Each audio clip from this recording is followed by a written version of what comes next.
vamos a continuar con la siguiente intervención titulada La prueba pericial. Para este fin nos acompaña el doctor Martín Bermúdez Muñoz, abogado en ejercicio egresado de la Universidad Libre de Colombia, especializado en Derecho Privado de la Universidad de París II, profesor titular de la Cátedra del Estado de la Universidad del Rosario, profesor de Derecho Probatorio en la Universidad de los Andes, autor de los libros La responsabilidad del Estado y de los jueces, las acciones de grupo en la normatividad colombiana y del dictamen judicial y del dictamen de parte.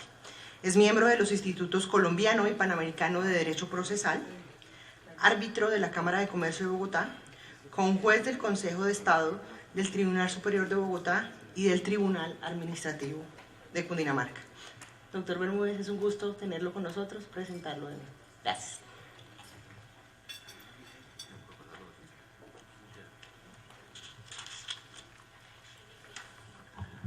Buenos días. Para mí es un honor participar en este congreso de responsabilidad. Agradezco la invitación que me hace el instituto. Realmente me siento muy honrado de compartir mesa con los doctores Nicolás Pájaro, con el doctor Felipe Botero y particularmente con el doctor Javier Tamayo, que pues para todos es nuestro referente desde siempre en responsabilidad civil. Y no solo en responsabilidad civil, sino hace un buen tiempo en la defensa del Estado de Derecho. Yo creo que eso es una mención que es muy importante hacerle. Digamos que yo me voy a tomar dos minutos para hacer alguna reflexión de las menciones hechas por el doctor Tamayo, particularmente para lo siguiente. Primero, para decirle que yo estoy de acuerdo absolutamente con él en varias cosas. Estoy de acuerdo absolutamente en que la carrera del Consejo de Estado en condena al Estado es bastante preocupante, es muy preocupante. Yo nunca he compartido la teoría de las cargas dinámicas, ni siquiera he compartido la teoría de las pruebas de oficio, porque yo parto del supuesto, de acuerdo con el cual en un proceso tenemos que tener reglas claras, y las reglas claras implican que las partes tengan garantías y que tengamos unas reglas del juego claras desde el principio, que no nos las cambien en el camino. Parto de ese principio. Parto también del principio, y obviamente porque yo ejerzo la profesión, de que los discursos de la lealtad son discursos de profesores de derecho procesal, que no ejercen, ¿cierto? Porque cuando a mí me dicen que uno tiene que colaborar con la verdad, y que inclusive si tiene que traer pruebas que le sirvan a la contraparte, uno tiene que traerlas, pero yo digo, esta gente no ha litigado. Porque yo no me imagino uno diciéndole al cliente en la oficina, óigame, yo soy un abogado que estoy por la justicia y por la verdad, y si me toca probar en contra suya, yo pruebo. Entonces, pues ese cliente seguramente irá a buscar otro abogado, le dirá, felicitaciones doctor, muy querido, pero yo busco uno que me defienda, ¿cierto? Entonces yo creo que en eso hay que mirar el punto desde otra perspectiva. Pero lo que sí quiero señalar es que el Código General del Proceso cambió muchos aspectos que tenemos que tener en cuenta, que no podemos, o sea, la mentalidad de los abogados cambia fundamentalmente con el Código.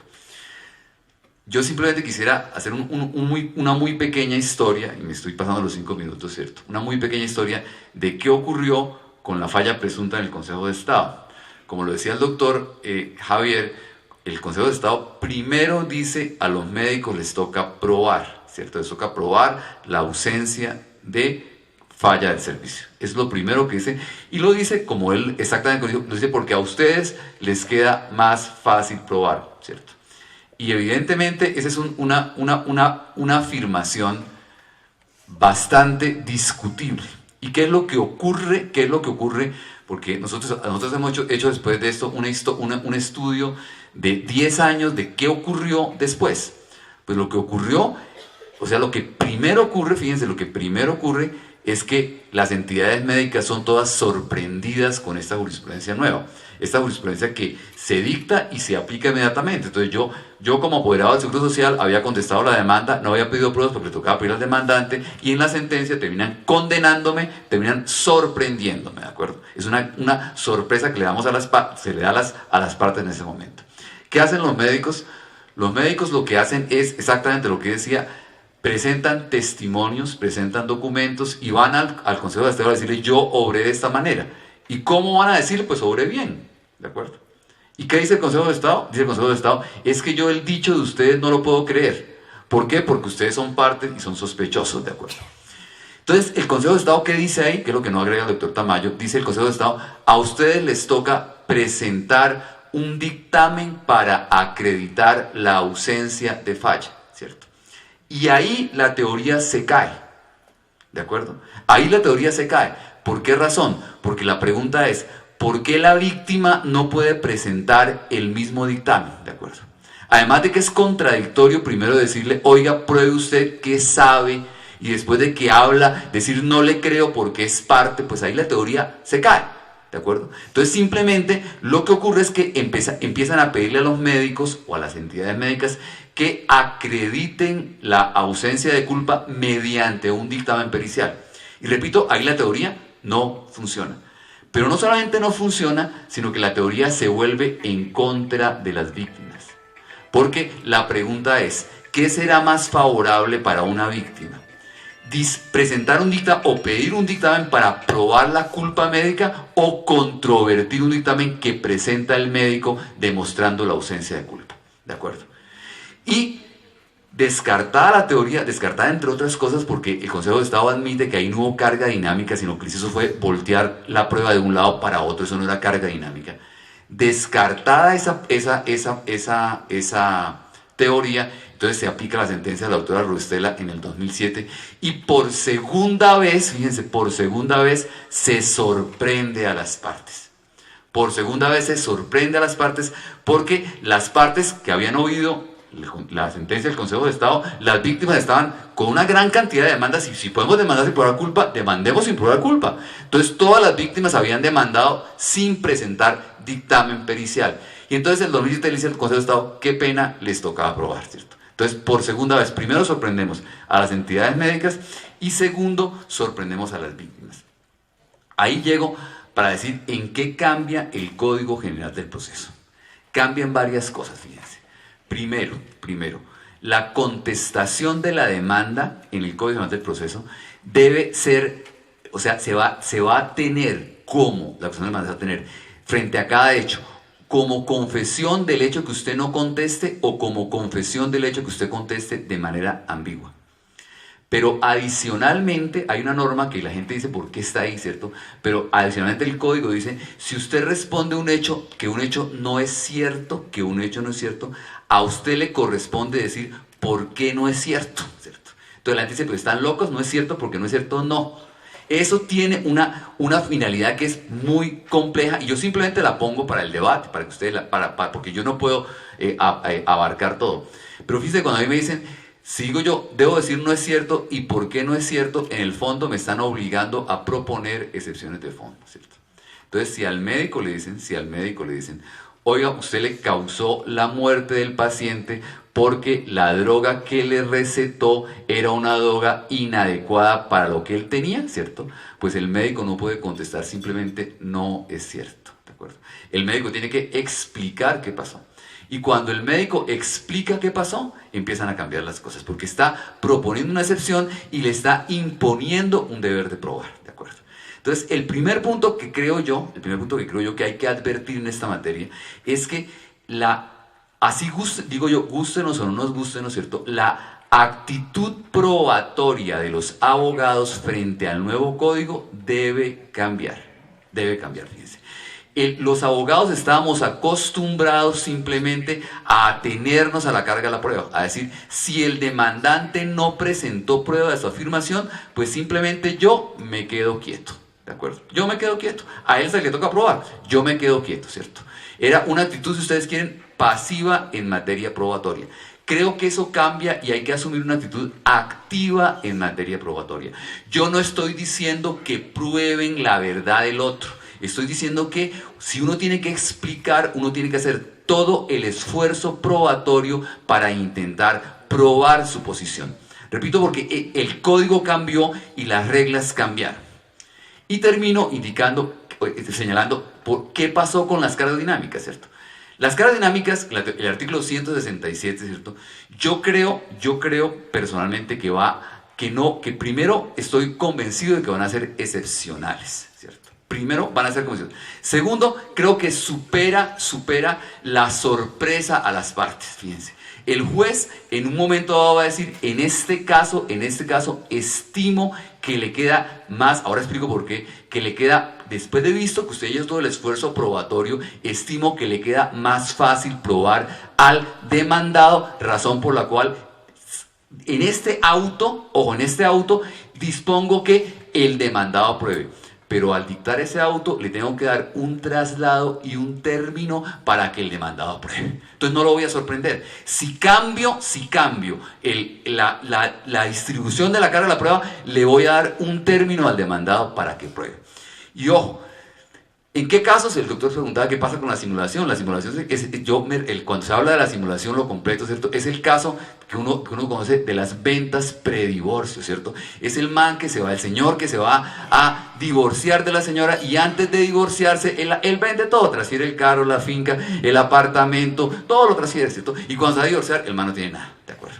Entonces la señora empieza un proceso de simulación para intentar probar que las ventas son simuladas, ¿cierto?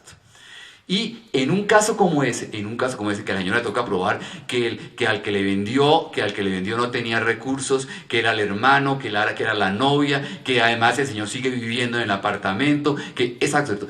El juez puede en un momento dado decir, óigame, si hay una gran dificultad probatoria, ¿cierto?, en que usted pruebe la simulación, señor, pruebe que el hecho contrario, o sea, pruebe la realidad del negocio. Oiga, señor demandado, como yo veo que ha sido muy difícil que el demandante pruebe, yo le digo a usted, demandado, pruebe el hecho ¿cuál? El hecho contrario, pruebe la realidad del negocio. Ahora, no creo que las partes vayan a utilizar mucho este mecanismo. Porque la norma dice, yo puedo pedirle al juez que redistribuya, pero yo, como litigante, no veo fácil hacerlo, ¿cierto? Primero, porque si yo le pido al juez, oiga, señor juez, redistribuya la carga de la prueba porque yo no pude probar, yo estoy de una admitiendo que yo no pude probar, ¿cierto? O sea, ya me estoy poniendo, si el juez me dice que no, oiga, yo creo que quedaba fácil, pues estoy muerto. Luego, el riesgo, me parece que el riesgo es difícil. Y además, ojo, cuando yo le pido al juez que redistribuya la carga de la prueba, yo le estoy diciendo al juez, oiga, señor juez, impóngale prueba al otro, pero dele un término adicional para pedir pruebas, ¿de acuerdo? Le estoy diciendo, dele un término adicional a mi contraparte para que pida pruebas. Entonces, eso no creo que vaya a suceder con mucha frecuencia, ¿de acuerdo? Yo creo que a veces las teorías, cuando se llevan a un extremo, ¿cierto?, cuando se abren en la realidad, empiezan a ser de difícil aplicación, razón por la cual yo creo que en este punto, el Código General del Proceso no le ha hecho daño al tema, creo que le ha por lo menos introducido una modificación que es muy importante y que me parece que puede cambiar un poco la dinámica de este punto. Lo segundo, y ya entro en materia ahora sí, simplemente tomo lo dicho anteriormente por mis predecesores. ¿En qué cambia la regla probatoria? ¿En qué cambia la regla probatoria en el sistema de la oralidad? Pues cambia en que los abogados hoy debemos llevar al proceso un expediente armado. Dicen que los americanos le llevan al juez un caso para que resuelva y que los colombianos le llevamos al caso un problema para que mire a ver qué pasó y para que averigüe qué pasó, ¿cierto? Pues la idea del Código General del Proceso, si vamos a tener una audiencia en la cual el juez va a tener que decidir, pues nos toca llevar un expediente armado y todas las pruebas armadas, ¿cierto? Lo decía el doctor Nicolás, lleve los documentos, lleve el dictamen, lleve documentos declarativos que sustituyen a los testimonios, lleve además los interrogatorios de parte, no va a haber porque hay una audiencia inicial en la cual se interroga a las partes, luego inspección no va a haber, lleve un video, ¿cierto? Entonces la audiencia de pruebas en realidad en materia civil, creo yo que se va a llevar a cabo solamente para dos cosas. Uno para recibir los testimonios que haya que recibir y otro para, perdón, yo así.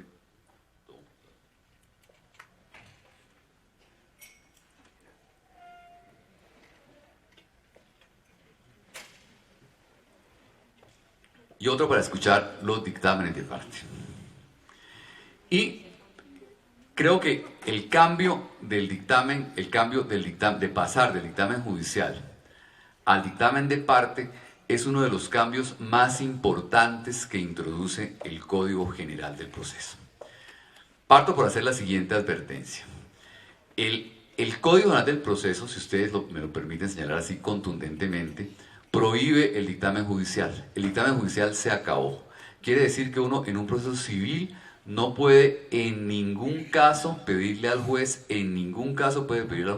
que designe un perito. A las partes en el proceso civil están obligados, si quieren un dictamen pericial, están obligados a aportarlo con la demanda o con la contestación. Y esto genera, digamos que acelera mucho el proceso.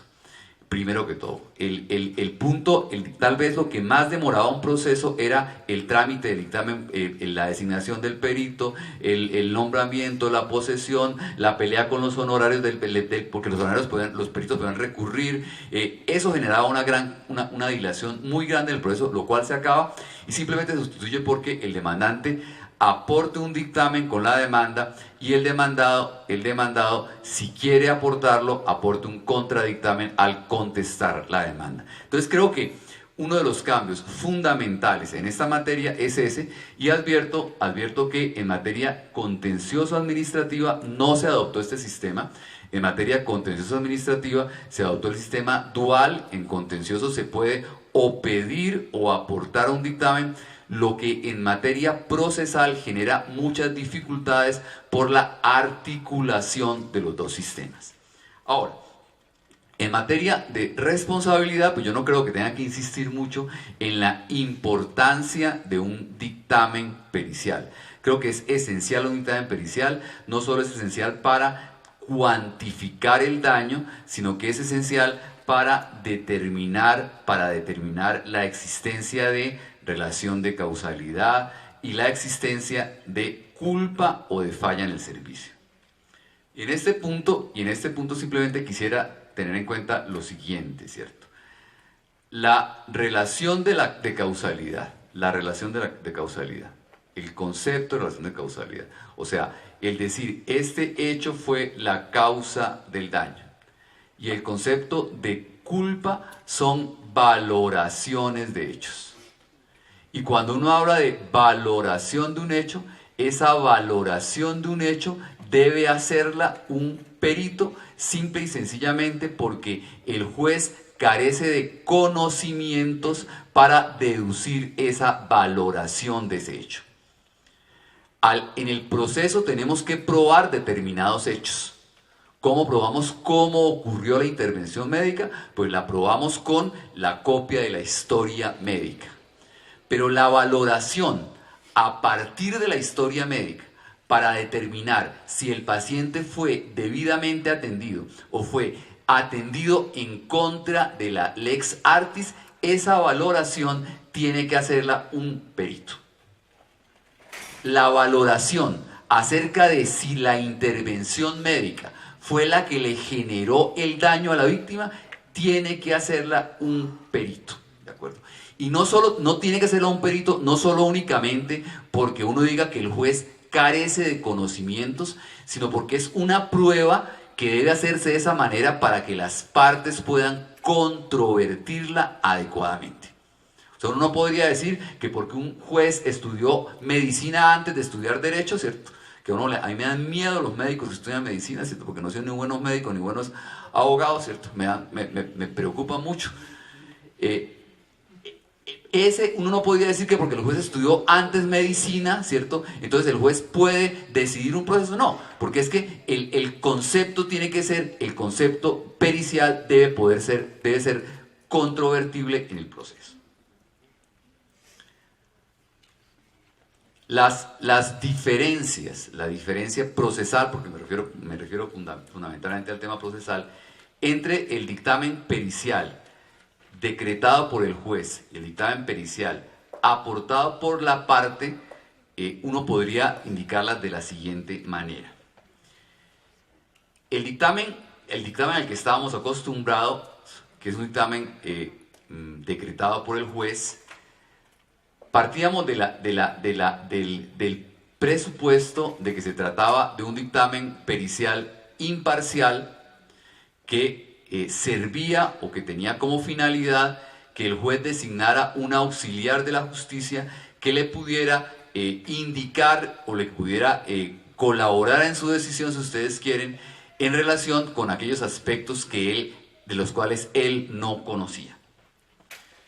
El primer punto que uno tiene que preguntarse es si en ese dictamen judicial se estaba presentando una prueba. Y la doctrina lo que ha dicho es, en realidad en el dictamen judicial no estamos hablando de un medio de prueba. Porque si yo hago una afirmación en la demanda, no solo si yo afirmo el médico obró inadecuadamente, sino si yo afirmo el constructor realizó la construcción inadecuadamente, ¿cierto? Y yo simplemente pido un dictamen pericial, pues yo no estoy probando mi afirmación. Yo estoy yéndome a mirar qué pasa. Señor juez, yo afirmo esto, usted pida un dictamen, ¿cierto? Y el perito a lo que diga. ¿De acuerdo? El perito puede decir, sí tuvo razón, la casa fue mal construida, pero el perito también puede decir, no, la casa fue bien construida. E igualmente cuando yo objeto el dictamen pericial, cuando yo objetaba el dictamen pericial y pedía otro dictamen, también me iba, si ustedes quieren, a la Matusa, a mirar qué decía el segundo perito. ¿De acuerdo? Pues eso cambia cuando yo con la demanda hago una afirmación y presento un medio de prueba para acreditar esa afirmación. Entonces yo hago la demanda y presento el dictamen con el cual acredito lo que estoy afirmando. Y eso, doctor Tamayo, creo yo, tiene que disminuir exponencialmente las demandas contra los médicos. Si tenemos abogados responsables, cuando a un cliente le llega a decirle, oiga, es que aquí hubo una falla médica, uno lo primero que tiene que hacer es, un momentico señor, primero miremos qué dice un experto. Y si yo no cuento con un dictamen médico sólido, adecuado, en el que me digan efectivamente aquí se cometieron tales fallas, pues sería absolutamente irresponsable en iniciar un proceso. Entonces lo que yo debo hacer ahora es, repito, contratar un dictamen médico, un dictamen de parte con el cual yo estoy acreditando una afirmación. Entonces fíjense que uno diría, lo primero que hay allí es que en el dictamen médico, en el dictamen de parte, repito, yo tengo la posibilidad real de presentar un medio de prueba que no tenía anteriormente.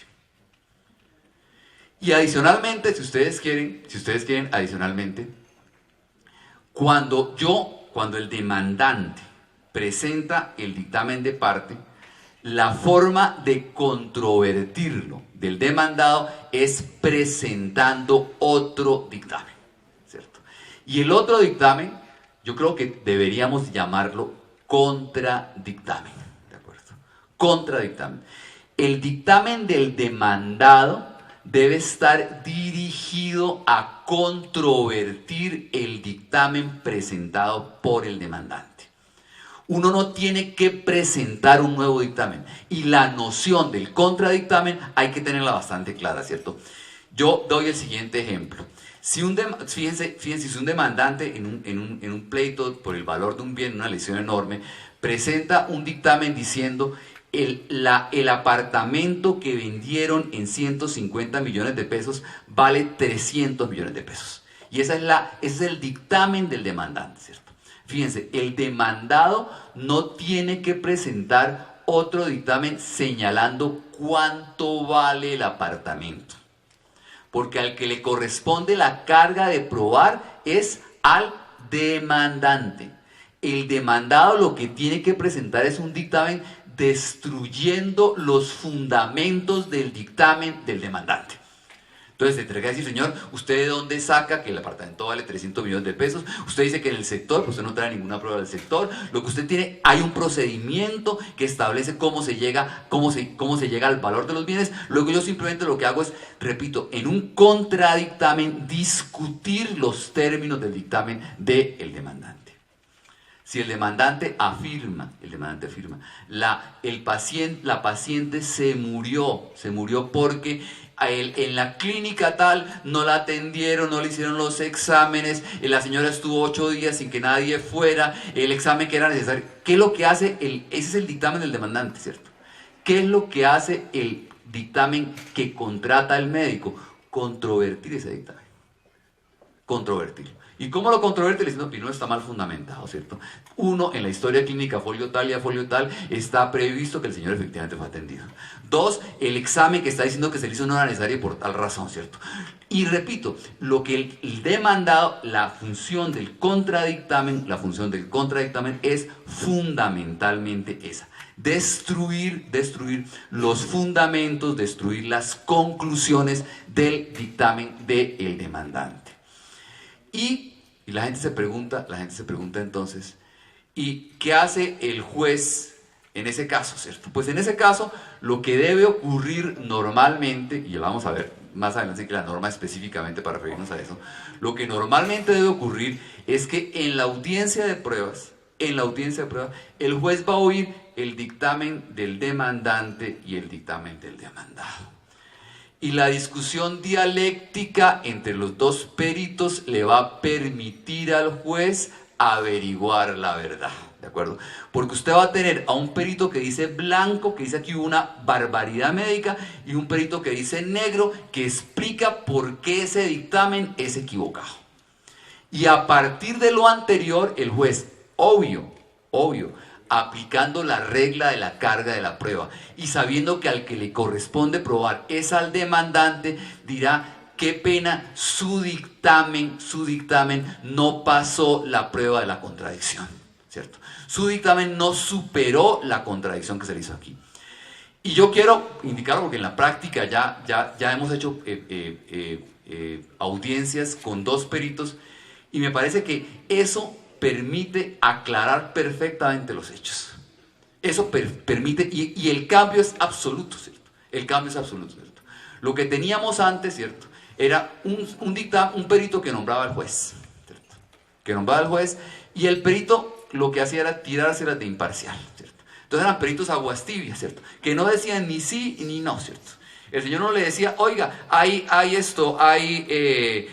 culpa médica, decía, sí puede haber, pero también puede tal cosa, ¿no? ¿Cierto? Yo digo que a un perito judicial, ¿cierto? Es como un abogado que llega a las 3 de la mañana a la casa, ¿cierto? Y la señora empieza a preguntarle, ¿dónde estaba? Por ahí. ¿Con quién? Con unos amigos. ¿Pero con quién? Y el tipo, a las 500 preguntas, el tipo no ha respondido exactamente qué pasa. Así eran los peritos judiciales, ¿cierto? Absolutamente aguas tibias, ¿no? Nunca decían que... Aquí no. Aquí tenemos un perito comprometido perfectamente, un perito de parte, ¿de acuerdo? Un perito de parte que viene a sostener una verdad. Y ahora, nos van a preguntar, la gente siempre pregunta, y si el perito A dice blanco y el perito B dice negro, ¿el juez cómo hace? ¿El juez que no sabe de conocimientos médicos le toca decretar una prueba de oficio? No, señor. No, señor. El juez debe deducir si el peritaje que presentó el demandante realmente prueba la afirmación que le estaba haciendo. Y lo puede deducir con base en otros factores que hay que tener en cuenta. Lo debe deducir de varias cosas. Uno, de la idoneidad del perito. Obvio, tenemos que presentar peritos idóneos, ¿de acuerdo?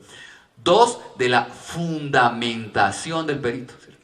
Pues el perito no me puede decir es que la casa vale tanto y usted ¿dónde lo saca? No me puede decir no le hicieron el examen si usted no tiene en cuenta la historia médica. O sea, usted tiene que dar un dictamen fundamentado. Tercero, y un punto que es muy importante, un criterio de valoración es la exhaustividad del dictamen. Y el código dice, la exhaustividad quiere decir que el perito tiene que pronunciarse sobre todo, incluso sobre aquello que le desfavorezca, ¿cierto? Porque es que un perito que no se pronuncia sino sobre las cosas buenas, ¿cierto? Pues es un perito que pierde inmediatamente consistencia, ¿cierto? Es el dictamen que le dice a uno, no, es que el bus me lo dañaron, pero el bus yo mensualmente me producía 5 millones en tal cosa y los domingos iba a tal parte, ¿cierto? Y le da una cantidad de ingresos, y entonces el otro perito le dice, pero a ver, ¿y no gastaba en llantas y en gasolina, no tenía conductor, ¿cierto? O sea, no presentan ningún gasto, ¿no? Pues hay que contestar lo que está ocurriendo. Usted no puede simplemente presentar lo bueno, porque si no presenta lo malo, se está muriendo, ¿cierto? Ahora, fíjense en materia médica. Si en materia médica, yo digo, la droga que se le recetó al paciente no era la indicada para la enfermedad que tenía, ¿cierto? Pero yo sé que esa droga tiene unos efectos colaterales que le pueden aplicar aquí. Y yo como perito me quedo callado. Pues, ¿qué va a hacer el perito de la contraparte? Me va a sacar eso y mi dictamen va a ser incompleto. Va a ser incompleto, ¿de acuerdo? Y en la medida en que sea incompleto, pues el juez no lo va a tener en cuenta. Yo creo que al abogado, repito siempre, el abogado le corresponde hacerle a ese perito que contrata una cosa que llamamos la prueba ácida. ¿Por qué? Porque ese dictamen que usted me va a dar aquí, o sea, uno lo peor que puede hacer en la vida hoy es conseguir a un perito amigo, ¿no? Usted requiere un perito imparcial, un perito fundamentado, un perito que en la audiencia supere la contradicción. Solo el dictamen que en la audiencia supera la contradicción puede servirle de prueba al juez. Entonces, eso cambia, digamos que la visión que tenemos de la prueba. Y por último, en ese punto, el dictamen debe tener un desarrollo coherente. Debe explicar la metodología con la que se hace. O sea, el dictamen no puede ser, ¿cierto? Como eso que uno ve en televisión, en las recetas de cocina, que le echan 2 cositas aquí y ¡pum! Aparece un plato allá de vino. No. El dictamen tiene que explicar, ¿cierto? Si yo digo, ¿cierto? Los daños causados fueron de 3.528 pesos. Yo tengo que mostrar de dónde salieron los 3.528 pesos. ¿Cuáles fueron los datos que yo tuve en cuenta para lo anterior? ¿Qué intereses le apliqué? O sea, el juez debe tener la posibilidad de recorrer metodológicamente lo que ocurrió. Entonces, el cambio, repito, el cambio en esto es, digamos que de fondo. Y me refiero a un punto, voy a tocar fundamentalmente lo que en la práctica ocurre, a un punto que viene siendo muy discutido por los abogados. Entonces le pregunto a uno, ¿se acabó la objeción, cierto? Entonces estamos muertos por la objeción. Pues claro que se acabó la objeción. Y la objeción cambió, ¿cierto? Hoy no hablamos de objeción, hoy hablamos de contradicción del dictamen, que es una cosa muy distinta. Y es una cosa muy distinta por una razón. Porque los dictámenes en su gran parte son dictámenes de convicción. Fíjense. Los dictámenes periciales, la doctrina de los procesalistas, señala que los dictámenes pueden ser de comprobación o de convicción. Los de comprobación son aquellos que no admiten una discusión. Entonces yo digo, me vendieron un predio, decía que tenía 80 hectáreas y el predio tiene 25, ¿cierto? Pues un predio no puede tener al mismo tiempo 25 y 80 hectáreas, ¿cierto? Es un dictamen de comprobación. Si yo digo, compré el anillo creyendo que era de oro y resultó que era de bronce, pues el anillo no puede ser de oro y de bronce. Esos peritajes se llaman peritajes de comprobación y son los menos. Pues bien, fíjense que el Código de Procedimiento Civil estaba planteado para ese tipo de dictámenes. Entonces decía, la objeción debe hacerse por error grave. Y el error grave solamente cabe en la sustancia, ¿cierto? Entonces el señor que se equivocó de finca, ¿cierto? Le dijeron, oiga, avalúe la finca la ilusión, ¿cierto? Y el man avaluó la finca el fracaso, ¿cierto? Pues se equivocó, ¿cierto? ¿Cierto? Para esos eventos estaba prevista la objeción. Y pregunto, ¿cuándo prosperaba una objeción por error grave? ¿Y cuándo un juez le devolvía, le decía al perito que devolviera los gastos? Nunca, ¿de acuerdo? Pues la objeción no existe ahora. La objeción, hoy hablamos de contradicción, ¿cierto? Porque la contradicción, me parece que es una idea que hay que tener clara, ¿cierto? La contradicción aplica para dictámenes de convicción, ¿cierto? Hoy, inclusive cuando yo hablo del valor de un apartamento, no hay una verdad sobre el valor de un apartamento. Yo voy a tener dos peritos que me van a demostrar cuánto vale un apartamento. Y el juez lo va a determinar por la persona que convence al juez. Y que lo convence dándole los argumentos y los fundamentos necesarios para llegar a eso. Hoy yo no puedo decir con claridad meridiana nunca, ¿cierto? El señor se murió por una falla médica o no se murió por una falla médica, ¿cierto? Lo que yo tengo que hacer, ¿cierto?, es convencer al juez de mi afirmación. Y el peritaje no es una prueba científica que llegue a blanco o a negro. El peritaje, ¿cierto?, es una prueba, repito, para convencer al juez. Y ese convencimiento debe darse en una discusión dialéctica que se debe presentar en el curso de un proceso.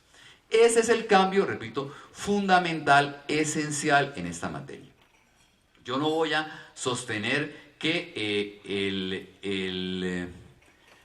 el dictamen de parte sea la panacea absoluta que nos vaya a solucionar todos los problemas. Evidentemente, en la práctica tenemos dificultades para conseguir peritos, porque no tenemos la práctica de conseguir el perito. En la práctica de conseguir el perito, repito, el abogado no solamente debe conseguir un perito idóneo, debe conseguir además un perito claro, porque es un perito que normalmente va a tener que ir a una audiencia. Y a la audiencia no nos sirven los científicos absolutamente abstractos que no le explican al juez, eso no nos sirve, ¿cierto? Lo que sirve en la audiencia, ¿cierto?, es el perito claro, fundamentado, que sabe exponer, que sabe explicar y que pueda hacerlo. Eso es lo que requerimos allí. Voy a abreviar simplemente para indicar qué sería lo esencial.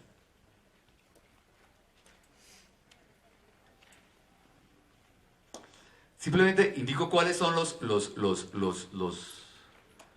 presupuestos de la valoración: la idoneidad, la imparcialidad del dictamen, la exhaustividad, el estudio de todas las alternativas, el método por el cual se rinde, la coherencia de las conclusiones y la resistencia a la contradicción.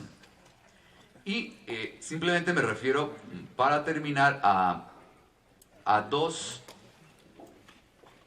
puntos que pueden estar generando, digamos que, discusión. Uno, en civil. La pregunta es si yo estoy obligado con la demanda a presentar el dictamen de parte, o si le puedo pedir al juez que me otorgue un término para presentar el dictamen. Entonces, la norma dice: la parte que pretenda valerse de un dictamen pericial deberá aportarlo en la respectiva oportunidad para pedir pruebas. Cuando el término previsto sea insuficiente para aportar el dictamen, la parte interesada podrá anunciarlo en el escrito respectivo y deberá aportarlo dentro del término que el juez conceda, que en ningún caso podrá ser inferior a 10 días, ¿cierto? En esto se discute si yo puedo pedirle al juez con la demanda, señor juez, presento la demanda y den un término. La regla es que los jueces están diciendo que no, que ese término no es para el demandante, ese término es para el demandado. Fíjense que con la demanda yo debo aportar todas las pruebas. En ninguna parte del código dice el demandante tendrá tal oportunidad para presentar pruebas. El código dice usted con la demanda debe aportar todas las pruebas. Razón por la cual ese término que yo puedo anunciar el dictamen y pedir que me den un término cuando contesto la demanda y requiero pedir un dictamen pericial. Cuando me pronuncio en el término de traslado de excepciones de fondo y soy el demandante, ¿cierto? Pero ese término no es para el demandante cuando presenta la demanda. Y además, como creo que los litigantes tenemos que litigar a la defensiva, ¿cierto? Pues es mejor presentarlo con la demanda y no arriesgarnos a que nos nieguen la posibilidad. Lo segundo es la forma de contradicción del dictamen. El Código General del Proceso dice que para contradecir el dictamen, ¿cierto?, usted puede acudir a varios mecanismos. Fíjense, a varios mecanismos. Y creo que eso hay que pensarlo con calma, ¿cierto? Un mecanismo es presentar un contradictamen, ¿de acuerdo? Otro mecanismo es pedirle al juez que cite al perito a la audiencia para interrogarlo. Son dos mecanismos. Usted puede pedir las dos cosas, o puede no pedir ninguna, ¿de acuerdo? Entonces, ¿usted qué puede hacer? Usted puede pedir el término y traer y preparar un contradictamen, ¿de acuerdo? Segundo, las partes tienen la posibilidad de citar a los peritos en la audiencia y de interrogarlos, ¿cierto?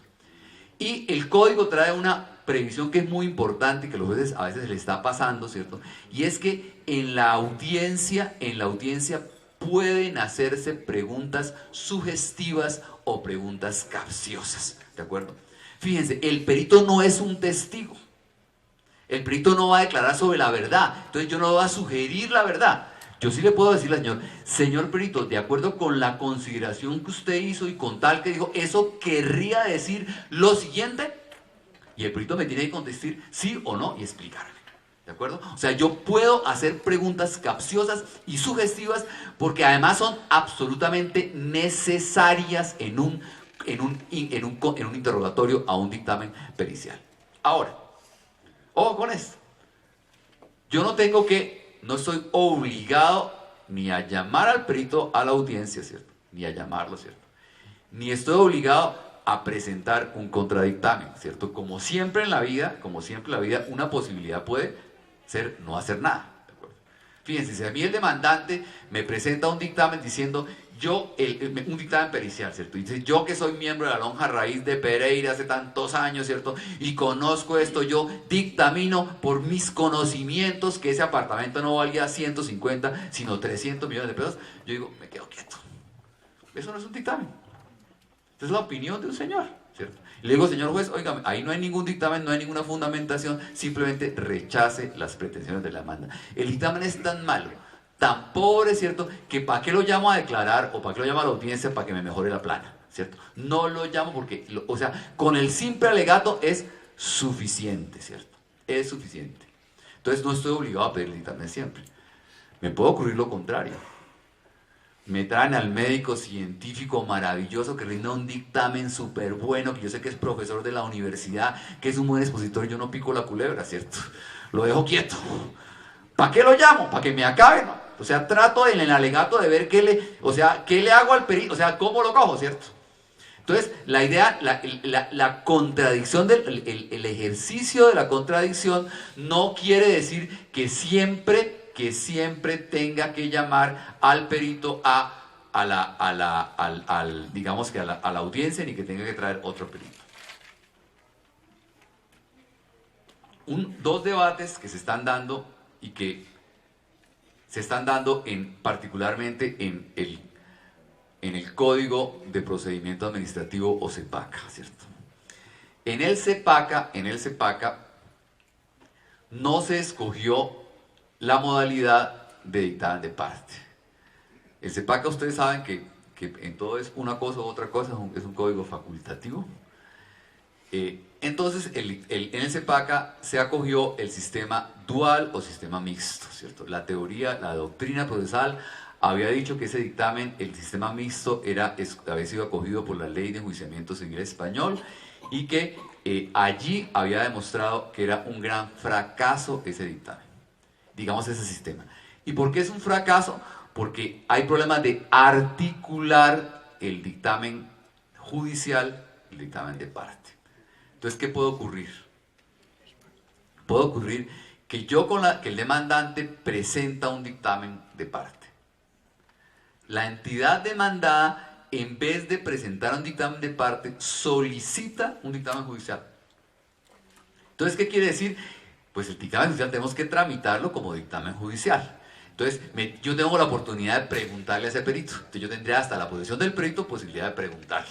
Y poder pedirle, yo que ya presenté un peritaje, poder pedirle aclaraciones y poder objetarlo, ¿cierto? Con lo cual yo, demandante, terminaré quedando con 2 dictámenes periciales. Y eso genera, ahora, yo estoy dando el ejemplo con uno solo, ¿cierto? El ejemplo es más complejo en cualquier proceso donde saben ustedes que en un proceso contractual hay un dictamen financiero, hay un dictamen técnico, y si yo empiezo a multiplicar y hay una demanda de reconvención, a multiplicar los dictámenes, eso se me vuelve realmente un problema. Ese problema también existe en el arbitramiento. En el arbitramiento nos está pasando que se va a rendir laudo y hay 15 dictámenes periciales, ¿cierto? Y ahí eso no contribuye a nada. Y el segundo problema en el cual yo tengo una posición que digamos que es contraria a la de mucha gente, creo que a la de todos, ¿cierto? A mí me pasa un poco como la señora que le dice a uno, le dice, mi amor, todos los carros venían en contravía, ¿cierto? Todos venían en contravía. A mí me pasa un poco eso, ¿cierto? Creo que ahí mi posición va en contravía de todo, ¿cierto? Pero la pregunta es esta, fíjense qué ocurrió. El Código General del Proceso terminó el dictamen judicial. Entonces, en el Código General del Proceso no hay ninguna norma para tramitar el dictamen judicial. Entonces no hay ninguna norma que diga, por ejemplo, cuándo se posesiona el perito, hasta cuándo se pueden hacer preguntas, cuántos días es el término de traslado, qué pasa con la objeción, cómo se le pagan los honorarios. Nada de eso aparece en el Código General del Proceso. ¿Y por qué no aparece nada de eso en el Código General del Proceso? Porque el Código General del Proceso eliminó el dictamen judicial. Entonces la pregunta es, ¿con base en qué normas o a partir de qué normas deben aplicar los jueces contenciosos administrativos el dictamen judicial? ¿Y con base en qué normas los árbitros deben aplicar el dictamen judicial? ¿Cierto? Yo creo que en ese caso hay que seguir aplicando el Código de Procedimiento Civil. ¿De acuerdo? Y eso a muchas personas les ha parecido una injuria, una blasfemia. Me han dicho, ¿cómo se me ocurre decir que un código derogado puede seguir vigente? ¿Cierto? Pues yo creo, primero, que es lo más conveniente. Porque no hay norma. Hay quienes han dicho, no, es que el juez tiene que aplicar la facultad de legislar que tiene que apoyar al principio. Digo, no, por favor. Yo creo que lo mínimo que debe haber en el debido proceso es que las reglas sean previas, ¿cierto? Que en la Corte Constitucional se inventen derechos fundamentales todavía, pero en proceso sí, ahí por lo menos no se metan, ¿cierto? En eso no legislen ni que haya debido proceso, o sea, que haya reglas previas a las cuales nos sometemos. Entonces creo que lo más sano primero si hablamos de la conveniencia, es que haya una regla previa. Entonces creo que debe seguirse aplicando. Adicionalmente, no es tan cierto eso de que una norma derogada no puede aplicarse a otras normas. Lo que dice la doctrina de aplicación de la ley dice lo siguiente, dice, hay normas integradoras.